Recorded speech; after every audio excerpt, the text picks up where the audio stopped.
Le dico vidéo mathématique sur monclasseurdemaths.fr. Divisible. Alors pour définir le mot divisible, on a besoin de deux nombres entiers, a et b étant différents de 0. Si le quotient de a par b, c'est-à-dire le résultat de la division de a par b, si ce quotient est un nombre entier, alors on dit que a est divisible par b.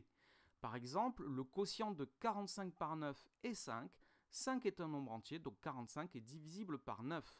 Le quotient de 32 par 8 est 4. 4 est un nombre entier, donc 32 est divisible par 8. Par contre, le quotient de 34 par 8 est 4,25, qui n'est pas un nombre entier, donc 34 n'est pas divisible par 8. Alors on va garder un de ces exemples sous les yeux et on va écrire un petit peu différemment. Au lieu d'écrire que 32 divisé par 8 égale 4, nous allons écrire que 32 égale 8 fois 4.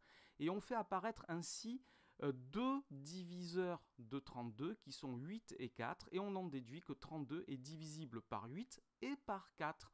On dit que 8 et 4 divisent 32. On dit aussi que 32 est un multiple de 8 et de 4. Alors si je prends un autre exemple, 60 est égal à 12 fois 5, j'en déduis que 60 est divisible par 12 et par 5. J'en déduis aussi que 12 et 5 divisent 60 et que 60 est donc un multiple de 12 et de 5. Si je regarde maintenant ce calcul, 24 est égal à 1 fois 24. J'en déduis que 24 est divisible par 1 et par 24.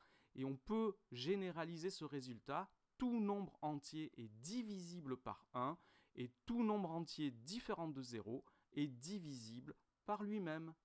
C'est tout et vous retrouverez le dico vidéo mathématique sur monclasseurdemaths.fr.